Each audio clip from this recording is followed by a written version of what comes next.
तो बहुत बहुत स्वागत है एक बार फिर से आप सबका। और ऑब्वियसली मुझे लगता है कि बेसब्री से इंतजार, मुझे लगता है कि वो डेट अप्रैल की बिल्कुल फिक्स थी जब आप फाइनली एमएनएस का एग्जाम देने वाले थे। देश की लाखों बच्चियां जो कि वाकई में एक पैशन, एक डेडिकेशन रखती हैं इंडियन आर्मी में, obviously as a commission 10+2 level पे सर्व करने के लिए, तो इस देश में एक इकलौता ऑप्शन आता है and that is military nursing services. तो इट्स वेरी इंपॉर्टेंट टाइम कि अब हमें कुछ दिन जो हमारे सामने शेष हैं, इट्स वेरी इंपॉर्टेंट कि हमें किन सेगमेंट पे कहाँ किस तरह और कैसे काम करना चाहिए, बात समझ लेना बहुत ज़रूरी है। ऑब्वियसली लगातार हम आपके मॉडल पेपर्स भी लेके आएंगे जो कि वाकई में आपके लिए बहुत काम के और up to the mark model paper होंगे, और इसकी प्रक्रिया जल्दी हम आपका स्टार्ट करेंगे और आप एग्जाम से पहले कम से कम 3 से 4 मॉडल पेपर फेस करेंगे जो कि एमएनएस के होंगे। बिल्कुल आपने बहुत सारे प्लेटफॉर्म से स्टडीज की होंगी, बट डेडिकेटली मैं आपको कहना चाहता हूं कि इन मॉडल पेपर के आपको गो थ्रू होना है। मुझे लगता है कि एमएनएस एग्जाम को जब मैं ध्यान से पूरा का पूरा देखता हूं तो really it's a big challenge, because 90 minute and 150 question, तो कहीं ना कहीं ये चैलेंज बड़ा होता है। टाइम मैनेजमेंट को समझना बहुत जरूरी है और आपको एग्जैक्टली आपके एग्जाम ओरिएंटेड क्वेश्चंस को अप्रोच करना बहुत जरूरी है। तो जरूरी है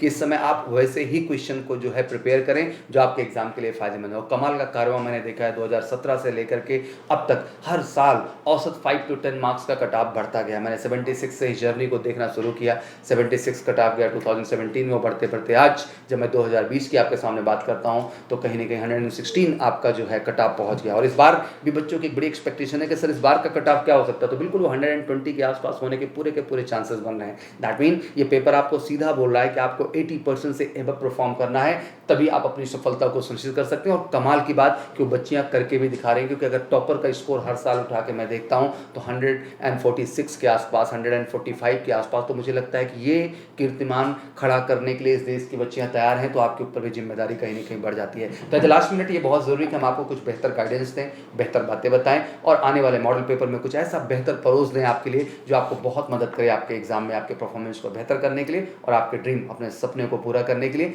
as a lieutenant in Indian army for military nursing services category में। तो चलिए आज बिल्कुल बढ़ते हैं तेजी के साथ और जानने की कोशिश करते हैं कि आखिर रोल किन किन सब्जेक्ट का किस तरह से है। तो हमारे साथ हैं डॉक्टर गौरव अग्रवाल सर। ऑब्वियसली आप चिरपरिचित हैं, लगातार सर इंग्लिश सब्जेक्ट आपका लेके आते हो। मुझे लगता है 50 क्वेश्चन बहुत बड़ा रोल प्ले करता है। आप बिल्कुल परिचित हैं देवेश सर से, जो कि लगातार आपकी बायो की क्लासेस लेते हैं और बिल्कुल बायो के रोल को भी हम देख लेते हैं तो अराउंड 30 to 35 क्वेश्चन के आसपास बनता है, जो कि एक बड़ा रोल अदा करता है। वहीं केमिस्ट्री की आप रेगुलर उत्कर्ष सर से मिलते हैं और वो अक्सर आपको उन क्वेश्चंस पे काम करने का, उनको प्रैक्टिस कराने की कोशिश करते हैं जो आपके एग्जाम के लिए फायदेमंद है। और पहले आप जैन सर को बिल्कुल पहचान है बखूबी, और मुझे लगता है कि 50 क्वेश्चन का एक जबरदस्त रोल है जो इस एग्जाम में कहीं ना कहीं पूरी तरह से डिसाइडिंग फैक्टर के रूप में आता है। यही टाइम सेविंग का भी फैक्टर आपका डिसाइड करता है और आपके स्कोर को भी बढ़ाने का सबसे बड़ा कारण बन जाता है। वहीं फिजिक्स के लिए लगातार आपकी मुलाकात बिल्कुल सत्यप्रकाश सर से होती रही है और ये लगातार आपको उन सारी चीज़ों को आसान तरीके से बताने का कोशिश, एक कमाल का फोबिया हो जाता है फिजिक्स को लेकर, स्पेशली जब हम बायो बैकग्राउंड से हो जाते हैं, पर सर ने आसान तरीके से हमेशा कोशिश की आपको बेहतर करने की। और फाइनली उमेश पांडे सर, जिनसे आप लगातार मिलते रहते हैं रीजनिंग सेगमेंट को लेकर के, रीजनिंग को लेकर बड़ा सस्पेंस है कि सर आएगा कि नहीं आएगा, बट हम कोई रिस्क नहीं लेना चाहते हैं। हम चाहते हैं कि आपका हर प्रॉस्पेक्ट पे चीज़ें बेहतर होनी चाहिए। और वैसे भी कहते हैं कि फौजी के अंदर आईक्यू लेवल अच्छा होना चाहिए और कहीं ना कहीं आईक्यू के पॉइंट ऑफ व्यू से रीजनिंग पे परफेक्शन और कमांड वैसे भी आपकी ज़रूरी है, जो आपको लाइफ में भी आगे चल के मदद करेगा। तो चलिए सबसे पहले सबसे इंटरेस्टिंग सब्जेक्ट को उठाता हूँ जिसमें ऑब्वियसली आप भी बहुत महारत हासिल करके बैठे हुए हैं, and that is all about English subject. तो सर सबसे पहले गौरव सर मैं आपसे जानना चाहूँगा कि इंग्लिश का रोल क्या है और ये लास्ट मिनट और लास्ट डेज जो हमारे पास कुछ हैं उनमें बच्चियों को क्या करना चाहिए अपने इंग्लिश को और परफॉर्मेंस को बेहतर करने के लिए। सर सबसे पहले सारी बच्चियों को ऑल द बेस्ट। 28 तारीख को उनका एग्जाम होने जा रहा है, 28 जुलाई। इसके लिए सबसे पहले सारी बच्चियों को ऑल द बेस्ट। इसके बाद अब जो हमारे पास ये लगभग 1 हफ्ते का समय बचता है, इस 1 हफ्ते के समय में बच्चियों को सबसे पहले ध्यान देना चाहिए अपनी वोकेबुलरी के रिवीजन पर। आप भी जानते हैं, आपने अभी कहा, सारे बच्चे खुद भी जानते हैं, एमएनएस के एग्जाम में टाइम एक बहुत बड़ा फैक्टर होता है। इंग्लिश के जो 50 सवाल आते हैं उनको बच्चों को इस तरीके से लेकर चलना चाहिए कि 50 में से 49 नहीं सर, 50 में से 50 बच्चियों के सही हो सकें। ये उनको बाकी सब्जेक्ट्स की कमी अगर रहेगी तो उसको भी कोप अप करने में हेल्प देगा। अब वर्ड पावर एक ऐसा सेगमेंट है जिसके सवाल एमएनएस में आते भी सबसे ज़्यादा हैं और इस सेगमेंट में सबसे ज़्यादा रिवीजन की ज़रूरत भी पड़ती है। विशेषकर बच्चों को इस बार के एग्जाम के लिए ध्यान देना चाहिए अल्फ़ाबेट्स में से लेटर ए, पी और के वाले शब्दों पर, क्योंकि letter A, letter P, letter K जो शब्द हैं वो एमएनएस के पिछले सालों के प्रीवियस ईयर पेपर की मेमोरी बेस्ड पेपर्स के आधार पे हाई फ्रीक्वेंसी पर पूछे जाते हैं। उससे भी ज़्यादा कमाल की बात यह है सर कि एंटोनिम सिनोनिम के जो शब्द पूछे जाते हैं किसी भी एग्जाम में, वो एक्चुअली फॉर्मल वर्ड्स में से पूछे जाते हैं हमेशा। डिक्शनरी में करीब 5000 के करीब वर्ड्स हैं जिन्हें फॉर्मल वर्ड्स कहते हैं। इन फॉर्मल वर्ड्स में जो सबसे ज़्यादा संख्या है वो इन्हीं लेटर्स की है।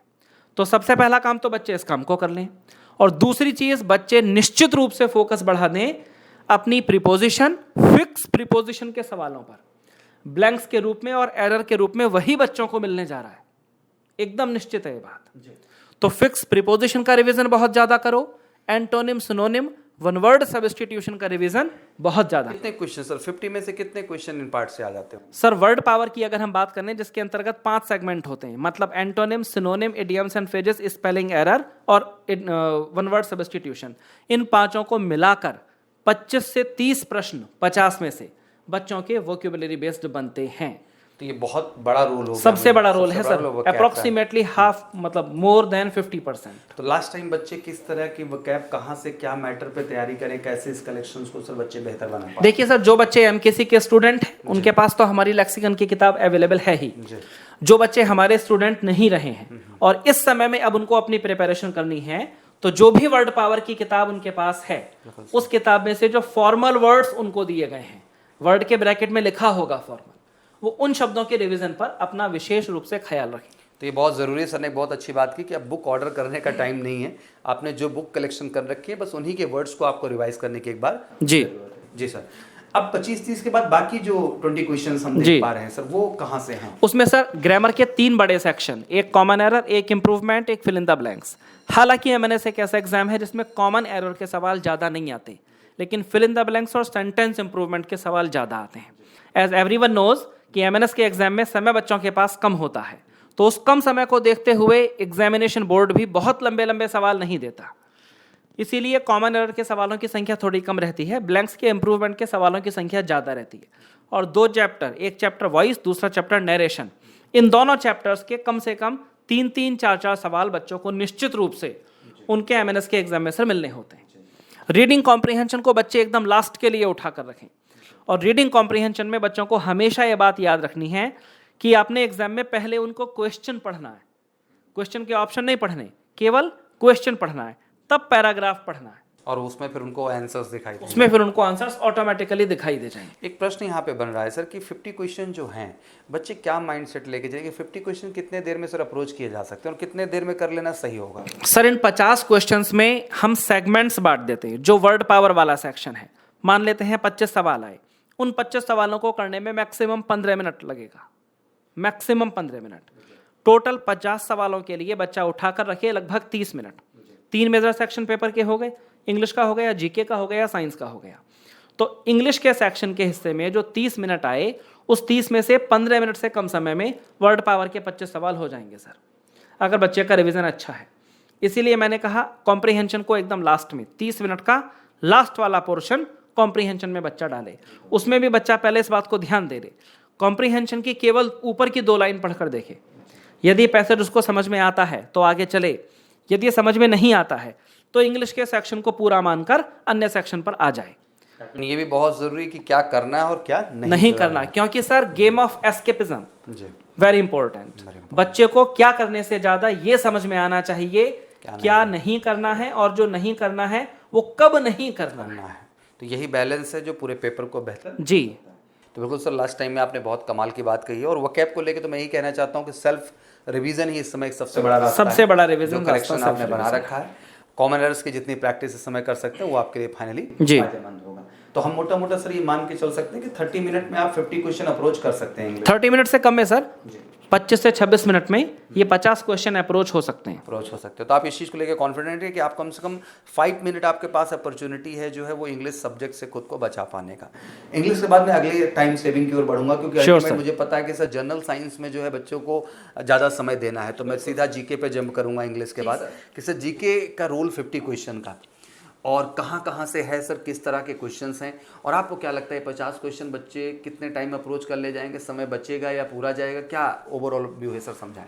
जी, सबसे पहले तो हम बच्चों से ये कहना चाहेंगे कि बच्चे जो है, चूँकि जीएस बहुत ब्रॉड है और इसमें यहाँ पर जो बच्चे निरंतर पढ़ते रहे हैं उन्हें हम एक कैटेगरी बना करके पढ़ाते हैं। सबसे पहली कैटेगरी हम लोग रखते हैं जनरल हिस्ट्री का, और जनरल हिस्ट्री में इन्हें जैसे कहा जाता है बुद्धिज्म, बौद्ध धर्म से रिलेटेड आता है, यहाँ से तुरंत इन बच्चों को लिस्टिंग कर लें।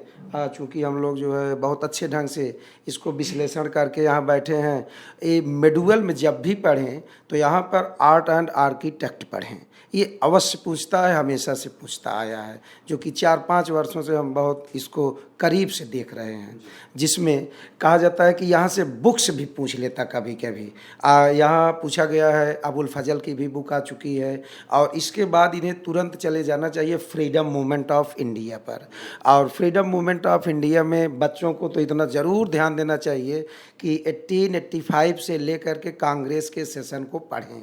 पिछली बार की अगर हम चर्चा करें तो सरोजिनी नायडू से भी प्रश्न पूछा गया है कि भारत का बुलबुल किसे कहा जाता है। वहीं पर डॉक्टर राजेंद्र प्रसाद की पुस्तक पूछी गई है इन बच्चों से कि India divided book is written by home, और फिर वहीं पर वो रिपीट बैक मारता है, कहता है कि जो है India wins freedom, Maulana Abul Kalam Azad ji का है।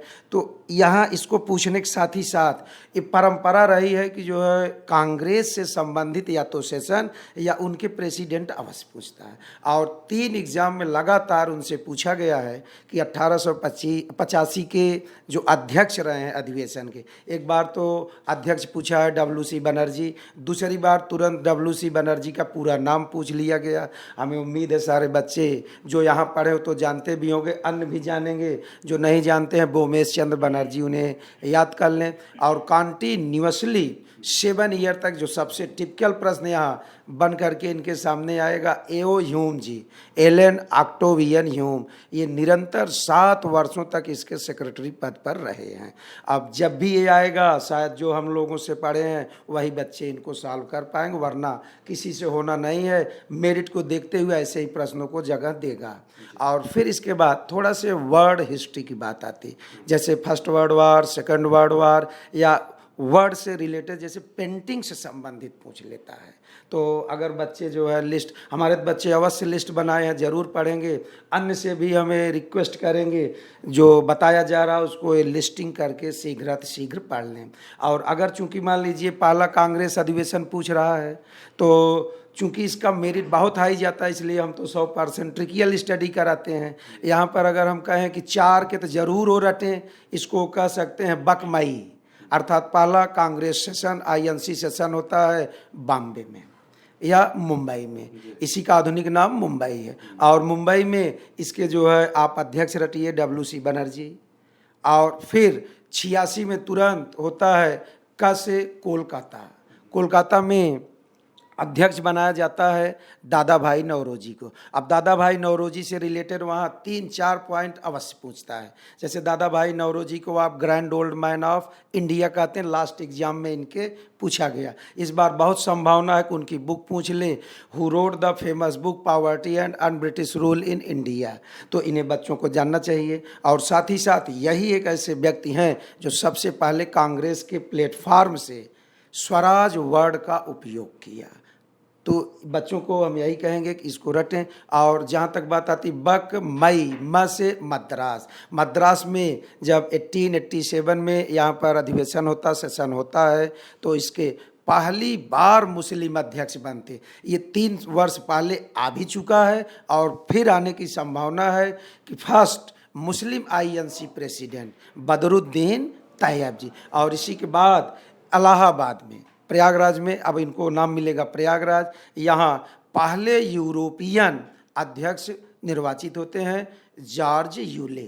तो यहाँ से भी पूछा जाता है। तो बच्चों को हम यही कहेंगे कि INC आज ही ये जो है इसको नोट करके यहाँ के प्रेसिडेंट को ये लोग याद कर लें। और फिर हम आगे बढ़ते हैं। बहुत ही इम्पॉर्टेंट और सॉलिड पार्ट है इंडियन कॉन्स्टिट्यूशन का। इंडियन कॉन्स्टिट्यूशन में बच्चों से पूछा जाता है कि फंडामेंटल राइट्स, तो जो फंडामेंटल राइट है यहाँ भी इन्हें हम बार बार ट्रिक्स दिए हैं। जैसे कहा जाता है कि आप जो 14 से लेकर के हमारे 35 तक में वर्णित है, जिसका डिस्क्रिप्शन है, तो पहला लाइन हमने इन्हें बताया होगा, वह अपने पापा के साथ जाता है। बहुत ही कॉमन वर्ड है, इन्हें जानना चाहिए। वह से वाक और अव्यक्त की स्वतंत्रता।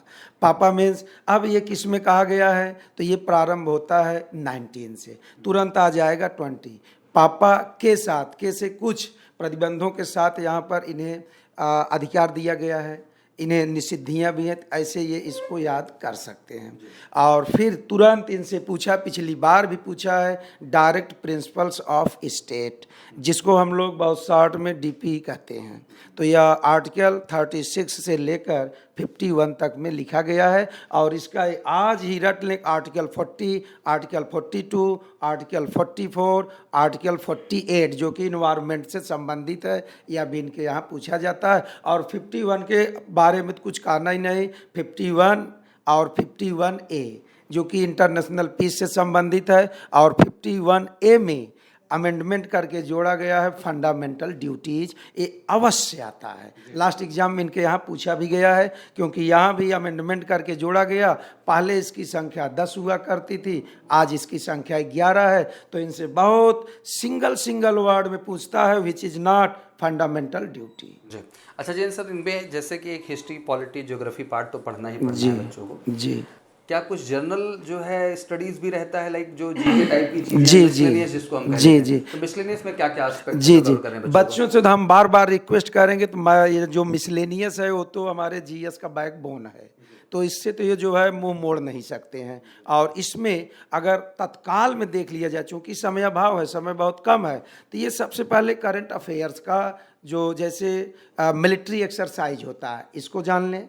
और ये जो समसामयिक करंट में लिखी गई फेमस राइटर के द्वारा बुक है, जैसे अभी लास्ट ईयर इनके यहाँ पूछा गया था किरण देसाई की बुक, इसी के जस्ट पीछे वाले एग्जाम में पूछा गया था अरुंधति राय का, और फिर उससे पीछे पूछा गया था अरविंद अडिगा की। तो हम इनसे ये कहेंगे कि जो फेमस वर्तमान की बुकें हैं उनको ये एक लिस्ट बनाकर तुरंत याद कर लें, कोई रोक नहीं सकता। और फिर एक ट्रेडिशनल बुक की होती है, जैसे अभिज्ञान शाकुंतलम या कोरे कागज, कुछ इस प्रकार से जो है इसको भी एक लिस्ट बनाकर याद करें। इसमें सर एक तो बुक हो गया जी, और क्या और दूसरा हम इनसे कहेंगे डांस एवं म्यूजिक। तीसरा हम इनसे कहेंगे कि ये लोग न्यूज़पेपर, कौन सा न्यूज़पेपर कहाँ से पब्लिश होता है। लेकिन थर्ड हम इनसे ये रिक्वेस्ट करेंगे, आज ही 35 से 40 देशों की ये लोग करेंसी और कैपिटल याद कर लें, यहाँ से इनके यहाँ प्रश्न पूछा जाता है। ये तो वो 35 से 40 देश कौन से हैं? 35 से 40 देशों हम इन्हें बताते हैं जो इनके जुबान पर खुद होगा, या तो उनकी टेक्नोलॉजी हाई होने की वजह से, या तो उस देश पर हम फेमस कंट्रीज की अगर बात किया जाए बच्चों से, तो इनसे सबसे पहले पूछता है लग्जमबर्ग, स्विट्जरलैंड, साउथ अफ्रीका और Sudan, Uganda, USA, Brazil, Argentina, Australia. तो ऐसे देश हैं, जापान। इनके डाइट के भी, इनके पार्लियामेंट का भी नाम पूछता, सबसे बड़ी बात ये है। और लास्ट ईयर में ये भी पूछा गया है।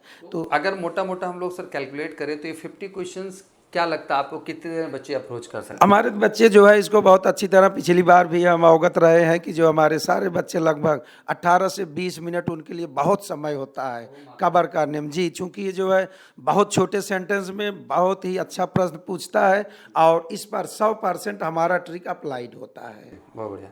नहीं सर, आपने बहुत कलेक्शंस भी कराए हैं और लगातार अभी जो आप मॉडल पेपर देंगे वो भी बेहतर होगा। जी जी, मुझे लगता है सर 5 मिनट मैंने यहाँ सेव किया है और 10 मिनट सर आपके माध्यम से। जी जी, और बच्चों को एक बात हम सर और बताना चाहेंगे कि अब तो समय बहुत कम है, जितना बताया गया उस पर विशेष फोकस दें। और हमारी तरफ से यहाँ 3 से 4 मॉडल पेपर जारी हो रहे हैं, कुछ जारी हो रहे हैं, उन्हें वो प्रैक्टिस करते रहें विद डिटेल, उसको हम पढ़ाते हैं और उसमें ट्रिक भी देने का प्रयास करेंगे। बहुत बढ़िया सर। तो 15 मिनट सर सेव हो चुका, अब हम बढ़ रहे हैं जनरल साइंस की तरफ। तो देवेश सर, ऑब्वियसली एक वाइटल रोल है, अब उस 15 मिनट का यूटिलाइजेशन आना चाहिए, क्योंकि मोटा मोटा मान के चल सकते हैं कि हम जीके और इंग्लिश जैसे चीज़ों को जो है वो अराउंड 50 मिनट्स में डन करने की कोशिश करेंगे। बट अब हमारे पास 40 मिनट्स हैं। अब जनरल साइंस में बायो शुरू होता है सर, फिजिक्स शुरू होता है, केमिस्ट्री। सबसे पहले बायो के रूप को हम समझना चाहेंगे। क्वेश्चंस कहाँ से बन रहे हैं सर, किस लेवल के बन रहे हैं। बच्चे कभी कभी सर बहुत डीप चले जा रहे हैं नीट स्टैंडर्ड में, बट एक्चुअल में क्या स्टैंडर्ड है सर, और किस तरह के क्वेश्चन बन रहे हैं, और बच्चों को इस समय क्या करना चाहिए बायो स्पेशली सर। तो सबसे पहले मैं आप सबको आगामी परीक्षा जो आपको 28 जुलाई को हो रही है, उस सब के लिए आपको शुभकामनाएं हमारी तरफ से और पूरी मेजर कैल्सी टीम की तरफ से आप सबको। तो सबसे पहले जब बायोलॉजी की रोल आता है तो वहाँ पे बायोलॉजी से जो आपको टॉपिक से क्वेश्चन पूछे जाते हैं तो वहाँ पे सिंपल टाइप के क्वेश्चंस रहते हैं, वहाँ पे मैचिंग टाइप के क्वेश्चंस नहीं आते हैं। पहली बात, जितने भी प्रीवियस ईयर के आपको जो क्वेश्चन अभी तक आए हैं कोई मैचिंग टाइप का क्वेश्चन नहीं रहेगा, न तो कोई क्रिटिकल थिंकिंग टाइप का क्वेश्चंस आपके एग्जाम में रहेंगे। केवल आपको सिंपल टू द पॉइंट आप क्वेश्चन को पढ़ेंगे, बस उसका डायरेक्ट आंसर क्या होगा उस टाइप के क्वेश्चन आपको आते रहते हैं। तो यानी बायो से सिंपल क्वेश्चन रहेंगे, बट आपका लेवल इंटरमीडिएट का लेवल वो मेंटेन रहेगा कि जो आप 11th 12th की बायोलॉजी आप पढ़ते हैं वहाँ से आपको क्वेश्चन आते ही आते हैं। तो कुछ इंपॉर्टेंट टॉपिक्स हैं कि जहाँ से क्वेश्चन हर साल आ ही आ रहे हैं, कि जैसे सबसे पहला मेजर रोल आपको हर साल एग्जाम में 3 से 4 क्वेश्चन आपको आ रहा है बैलेंस डाइट से। तो बैलेंस डाइट में जैसे आपका टॉपिक है प्रोटीन है, कार्बोहाइड्रेट्स है, फिर वहाँ पे फैट्स है, विटामिन्स है। और विटामिन्स तो हर साल आपके क्वेश्चन आ ही आ रहे हैं, कोई न कोई विटामिन्स आपको 2-3 क्वेश्चन विटामिन से भी आपके लगातार पूछे जा रहे हैं। फिर उसके बाद बैलेंस डाइट के बाद फिर अगला जो आपके इंपॉर्टेंट टॉपिक आते हैं वो एनिमल फिजियोलॉजी आ जाता है। एनिमल फिजियोलॉजी में जैसे आपके डाइजेशन है, रेस्पायरेशन है, ब्लड सर्कुलेशन है, स्क्रीटरी सिस्टम है, नर्वस सिस्टम है, एंडोक्राइन सिस्टम है। तो यहाँ से भी आपके क्वेश्चंस बनते रहते हैं, बट सिंपल क्वेश्चन आपको देख करके जाना है, काफ़ी बाकी डीप में आपको नहीं पढ़ना है। और वहाँ पे स्पेशली अगर जैसे मान ली सपोज करिए आप हार्मोन्स के बारे में पढ़ रहे हैं तो हार्मोन्स का न्यूरल वहाँ पे नहीं जाना है, आपको हार्मोन्स उसका क्या रोल है और उससे रिलेटेड कौन सी डिजीज होती है, बस उतना ही आपको फोकस करना है। यही सब आपके टॉपिक हैं। फिर आपको अगला टॉपिक जो आता है आपका बायोटेक्नोलॉजी से, तो वहाँ से भी एवरी ईयर क्वेश्चन पूछे जा रहे हैं, लेकिन बायोटेक्नोलॉजी का भी क्वेश्चन जो होंगे वो भी सिंपल टाइप के आ रहे हैं। तो इस तरीके से आप इन सब टॉपिक को फोकस करिए। फिर बचता है आपका प्लांट फिजियोलॉजी, तो वहाँ से भी कुछ क्वेश्चंस आपके राइज हो रहे हैं। फिर उसके बाद इन सब टॉपिक के बाद सबसे इम्पॉर्टेंट टॉपिक फिर आपके एग्जाम में जो पूछा जा रहा है वो एनिमल किंगडम से भी आपके पूछे जा रहे हैं। जैसे प्रोटोजोआ हैं तो उनके एग्जाम्पल्स क्या होंगे, पोरीफेरा होंगे उनके क्या एग्जाम्पल होंगे, क्या उनके स्पेसिफिक कैरेक्टर्स होंगे। तो ये सब क्वेश्चंस आपको बायो से आते रहते हैं। और बायो से आपको क्वेश्चंस जो होंगे एकदम सिंपल टाइप के होंगे, जो 30 से 35 तक क्वेश्चन आपके एग्जाम में आ रहे हैं। अगर आप उसको चाहेंगे तो ज़्यादा से ज़्यादा आपको 15 मिनट्स के अंदर अंदर उस क्वेश्चन को आप सॉल्व कर लेंगे। इसको हम जनरल साइंस की तरह ही देखने की यस सर, हाँ सर, जनरल साइंस इसको हम बिल्कुल नीट स्टैंडर्ड पे खींच के ना ले जाएं। Yes sir. और उसी तरह के, क्योंकि टाइम मैनेजमेंट एक अहम पहलू है, तो इस चीज़ को मद्देनजर रख के पेपर बनाए। मुझे लगता है सर ने आपको बड़ा बढ़िया ब्रीफ कर दिया और हर टॉपिक सर ने कवर किया जो आपको इसमें रिवाइज करना। और जैसे सर ने कहा कि बहुत डीप नहीं जाना है, आपको इनमें उन्हीं क्वेश्चंस को अप्रोच करना है जो आपके लिए ज़रूरी है। और जो अभी तक पढ़ा है कॉन्सेप्ट क्लियर रखिए और ऑब्वियसली उस पर बेस्ड क्वेश्चंस को ज़्यादा से ज़्यादा करने का कोशिश करें। Thank you sir. Let's come to the role of chemistry sir. तो केमिस्ट्री का भी सर रोल समझना चाहेंगे, क्योंकि कहीं ना कहीं कुछ चीज़ें सर क्या होती है ना, डिसीजन मेकिंग होती है, उसमें कहीं ना कहीं केमिस्ट्री और फिजिक्स दिखाई देता है। कि मान लीजिए कि बायो का स्टैंडर्ड हाई हो गया, बट फिजिक्स केमिस्ट्री आपको एक बैकअप देती है, क्योंकि आप उससे अपना परफॉर्मेंस बेहतर कर सकते हैं। तो लास्ट टाइम सर बच्चे केमिस्ट्री के लिए क्या करें, स्पेशली उस विषय में कुछ बताएं। सबसे पहले बच्चों को ग्रेट विशेस, अपकमिंग एग्ज़ाम जो 28 को है, और मैं बहुत जोश में हूँ क्योंकि मैं पहले से बहुत अच्छी तरह प्रिपरेशन आप सबको करा चुका हूँ। सबसे पहले ध्यान देने वाली बात यह है कि केमिस्ट्री बहुत ब्रॉड सब्जेक्ट है। 3 सेक्शन हम लोग देखते हैं, फिजिकल, इनऑर्गेनिक एंड ऑर्गेनिक पे। तो बच्चों ये याद रखिएगा कि बहुत डीपली इसके बारे में नहीं पढ़ना है।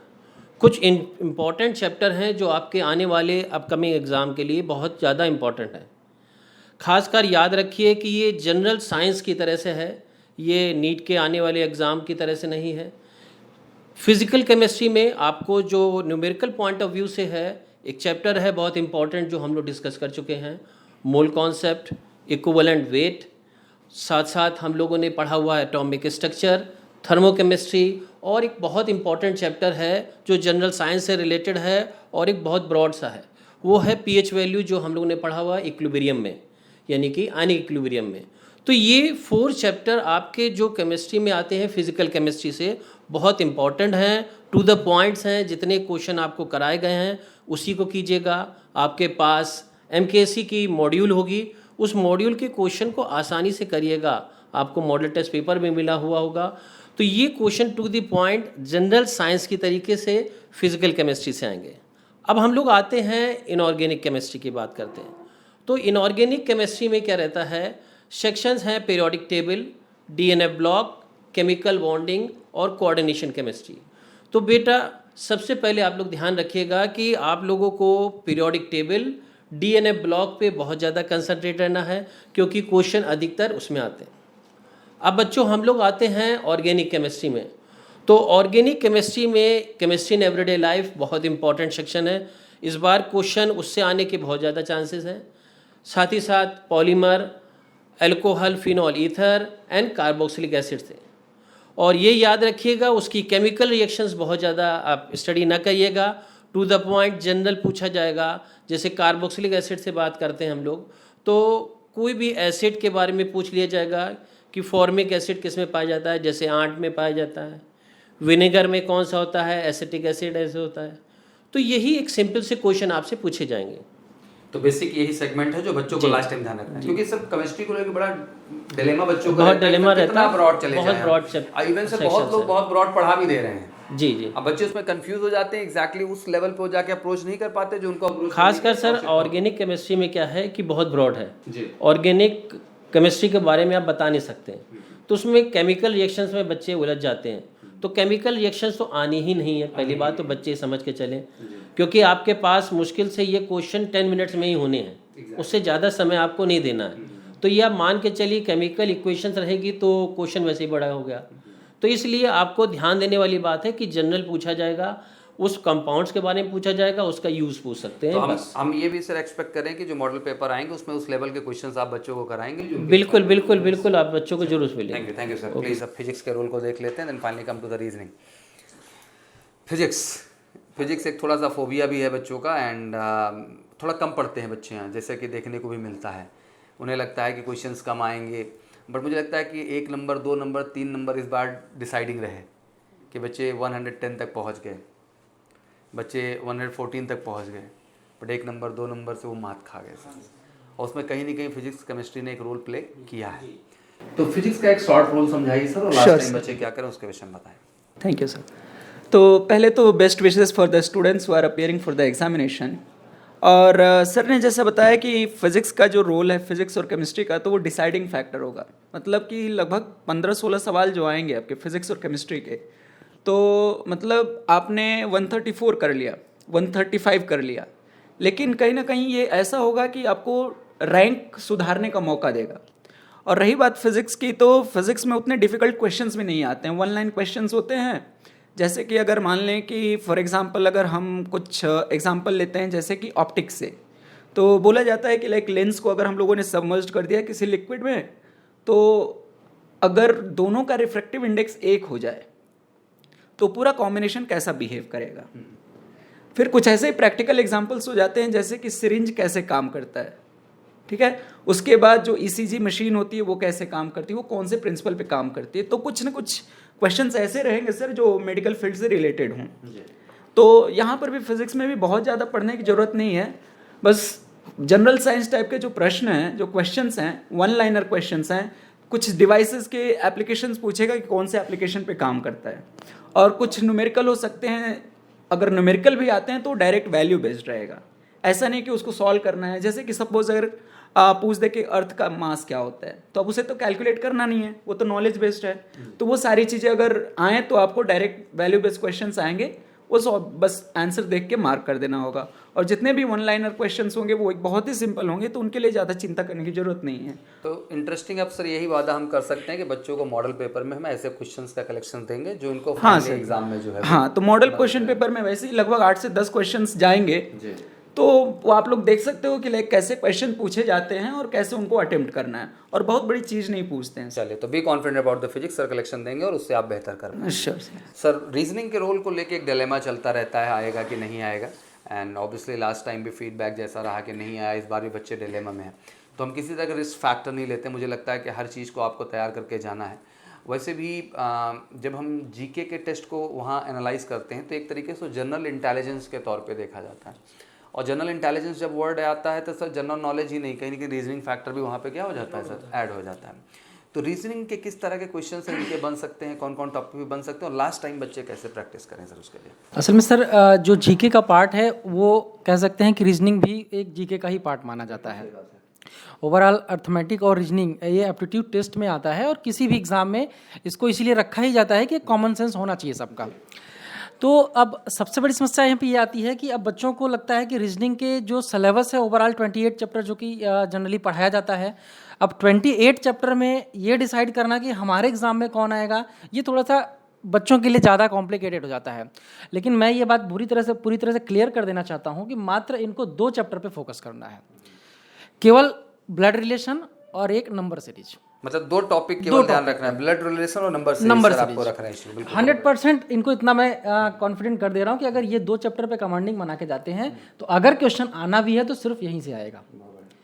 इसका वजह भी है सर कि जो चूँकि क्या होता है कि इनको ऑब्जर्वेशन से रिलेटेड चीज़ों को मतलब ज़्यादा जैसे कि मेडिकल डिपार्टमेंट है, अब चीर फाड़ वगैरह तमाम चीज़ें या फिर कुछ एनालिसिस से रिलेटेड या ऑब्जर्वेशन, ये ज़्यादा मतलब इनके लिए मायने रखता है। तो ये नंबर सीरीज वाला जो चैप्टर है इसमें कॉमन सेंस और साथ ही साथ अगर जितना ज़्यादा हम ऑब्जर्व कर पाएँ, अच्छा अब इसमें भी बहुत ज़्यादा इनको नहीं डिटेल में जाना है क्योंकि क्वेश्चन तो कई टाइप के बनेंगे, बट मैं सीधे क्लियर कर देना चाहता हूँ कि 3 से 4 टाइप यानी कि एडिशन, सब्ट्रैक्शन, मल्टीप्लिकेशन, डिवीजन और स्क्वायर रूट, क्यूब रूट, बस यही 3 टॉपिक अगर बच्चे ये क्लियर रखें तो मैं ये भी यहाँ पे इनको इंश्योर करना चाहूँगा कि यहीं से क्वेश्चन मिलेगा इनको। अच्छा अब आती है बात ब्लड रिलेशन की, तो ब्लड रिलेशन भी वही सेम चीज़ है, उसका भी रीज़न वही है क्योंकि ब्लड रिलेशन के क्वेश्चन इतने घुमा करके रीजनिंग में पूछे जाते हैं कि वहाँ पे बहुत अच्छा खासा दिमाग का एकदम मतलब दही बन जाता है। तो वहाँ भी ब्लड रिलेशन में भी और टाइम की कमी भी होती है। लेकिन सबसे बढ़िया प्लस पॉइंट ये है जैसे कि आपने सर का मेरिट लगातार बढ़ती जा रही है, अब मेरिट लगातार बढ़ती जा रही है, रीजनिंग का क्वेश्चन इतना कठिन भी नहीं है कि ना कर पाएँ, तो रीजनिंग का क्वेश्चन इजी भी रहेगा। तो हमें लगता है सभी बच्चों को फोकस करना चाहिए इस पर। 2 भी नंबर अगर मुझे मिल गए, अगर 2 भी क्वेश्चन आ जा रहे हैं तो मुझे लगता है बोनस हो जाएगा। हाँ, और लगातार सर आप कह भी रहे हैं कि बच्चे कभी कभी 1 मार्क्स से छट जाते हैं तो उनको बड़ी तकलीफ होती है, और ये सर देखने को मिला है। हाँ मिला भी है। तो हो सकता है कि रीजनिंग की वजह से कितने लोगों को खुशी मिल जाए। तो यहाँ पे ये 2 ही चैप्टर बच्चों को फोकस करना चाहिए। और ये अगर कोई बच्चा ये सोच रहा है कि हमारा अभी तक पढ़े नहीं है या रिवीजन नहीं है या जो भी है, तो उनको घबराने की जरूरत नहीं है। मॉडल पेपर लगातार बैक टू बैक आ ही रहा है, उसके माध्यम से मैं पूरी कोशिश करूंगा कि इनको भरपूर मैं मैटर दे दूं ताकि इनका काम चलिए। अल्टीमेट कॉन्सेप्ट का गेम है सर, और कॉन्सेप्ट मिल जाएगा तो बिल्कुल हम लोग भी आपका ज़्यादा समय नहीं लेना चाहेंगे, बिकॉज ये बड़ा इंपॉर्टेंट टाइम आपके लिए है और हम चाहते हैं कि आप फोकस होकर काम करें। कल से हमारी स्ट्रैटेजी स्टार्ट हो रही, परसों हम सबसे पहले आपका मॉडल पेपर ला रहे हैं और कम से हम कोशिश करेंगे कि 28 तक आपके सामने मॉडल पेपर 2-3 हम ला दें। मैं बस यही समझाना चाहता हूँ लास्ट टाइम बच्चा आप सबको कि यू आर एनफ कॉन्फिडेंट, आपने अभी तक बहुत पढ़ाई की है एंड आपने बोनस टाइम भी लिया। जो तैयारी आपकी अप्रैल में थी, आप पूरी तरह से तैयार थे कि आपको अप्रैल के 3rd वीक में MNS के एग्ज़ाम में अपीयर होना है, बट सडनली आपको ये 4 महीने का बोनस टाइम मिला। तो मुझे लगता है कि ये पॉजिटिविटी अब आपके साथ है और आपने जो किया है अभी तक, जैसा भी किया है, अच्छा किया है। आज के गाइडेंस और आज के टिप्स के माध्यम से बस हम ये समझाना चाह रहे थे आपको कि लास्ट टाइम किसी नए भ्रम में या नई कन्फ्यूज़न में नहीं जाना है आपको, बल्कि सटीक चीज़ों पे काम करके सटीक तरीके से अपने परफॉर्मेंस को बेहतर बनाना है। तो मैं ये कहना चाहता हूँ कि बहुत बहुत जो है गुड लक आप सबको, ईश्वर आपको ढेर सारी शक्ति दे और फाइनली आप इस चीज़ में कमाल करके दिखाएं। एंड पहले हम ऐड करना चाहते हैं कि we started the offline program to 28 को एग्ज़ाम खत्म करिए, अगली जर्नी फिर से स्टार्ट होती है। कुछ रुकता नहीं है लाइफ में, तो बी पॉजिटिव एंड एनर्जाइज। मैं जानता हूँ बहुत सारे बच्चे बोर्ड एग्जाम रिजल्ट का इंतजार कर रहे हैं, after that they want to start, but nothing like that. हम क्लासेस ऑफलाइन भी स्टार्ट कर चुके हैं, ऑनलाइन तो हम चल ही रहे हैं, ऑफलाइन भी स्टार्ट कर चुके हैं, केवल एक उद्देश्य से कि अब आप सब आएँ और जम के हमारे साथ प्रिपरेशन स्टार्ट करें, बट पहले फटाफट अपना 28 जुलाई के एग्ज़ाम को डन करें। तो बहुत बहुत जो है कॉन्ग्रेचुलेशन आप सबको, फाइनली आपकी एग्ज़ाम डेट क्लियर हुई और बहुत बहुत शुभकामनाएं कि आप एग्ज़ाम में अच्छा कर पाएँ। मेरी तरफ से बहुत बहुत शुभकामनाएं again. Thank you so much, good luck, जय हिंद, जय भारत।